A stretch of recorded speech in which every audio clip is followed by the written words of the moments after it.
우주는 저 규칙에 따라 자동 작동하는 더 이상 누군가의 개입이 필요하지 않은 자동 작동 기계란 뜻이에요.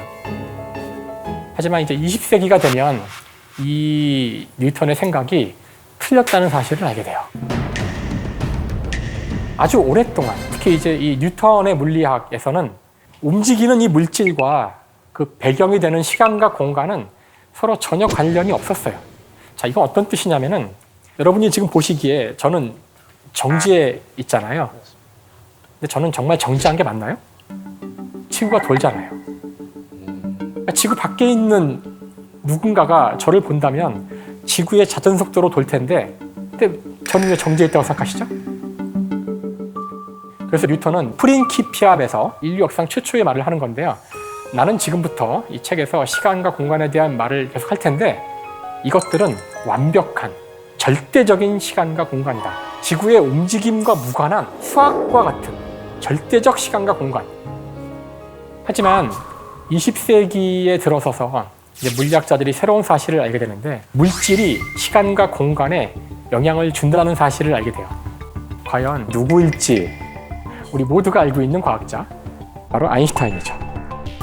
아인슈타인은 1905년에 특수상대성 이론이라는 이론을 만들게 되는데요. 이것이 그 논문이 나온 곳이죠. 사실 아인슈타인은 이 시기에 특허청에서 일을 하고 있었어요. 좀 이상하죠? 그렇게 위대한 물리학자면 대학에 있어야 되는 거 아니야? 연구소에 그러네요. 있어야 하는 거 아닌가? 그렇죠. 근데 아인슈타인은 이때 특허청에서 그것도 말단 기사로 그나마 그 자리도 친구의 도움으로 간신히 얻은 거예요. 지금으로 치면 약간 뭐랄까 뒤로 들어간 거죠. 그래서 들어가서 본인은 행복하게 낮에만 일하고 밤에는 물리 공부하면서 연구를 했다고 하는데요. 이 당시에 그 아인슈타인이 어떤 문제를 고민하고 있었냐면은 시간을 재는 문제를 고민하고 있었어요. 그게 왜 중요한 문제일까? 왜냐하면은 아인슈타인이 살고 있었던 그 19세기인데요. 어떤 문화적 그 변화가 일어나냐면은 철도가 놓입니다. 전국에. 철도가 놓이자 사람들은 더 빠르게 이동할 수가 있었어요. 그런데 어떤 문제가 생기느냐.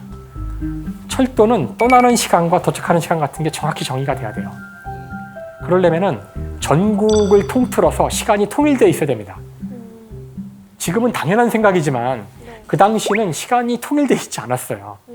사람들이 뭐 움직여봐야 말 타고 옆마을 가는 게 다인데 우리 마을의 시간과 옆마을의 시간, 뉴욕의 시간과 LA 시간을 맞춰야 된다는 생각 자체가 필요 없었던 시기였던 거죠.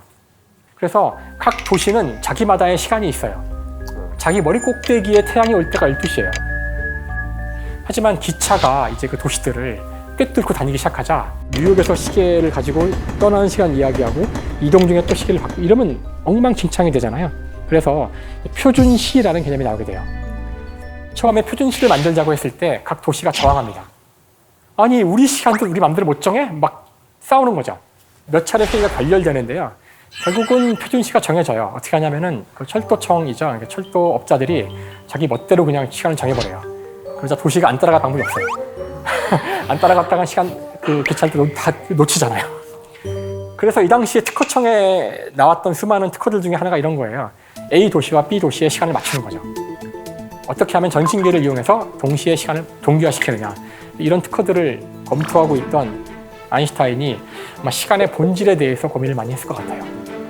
그래서 놀랍게도 시간의 본질이 뭘까? 시간이란 무엇인가? 이런 고민을 하다가 이제 오늘날 우리가 알고 있는 특수상대성 이론이라는 놀라운 시공간에 대한 모든 개념을 깨는 그런 결과를 얻게 됩니다.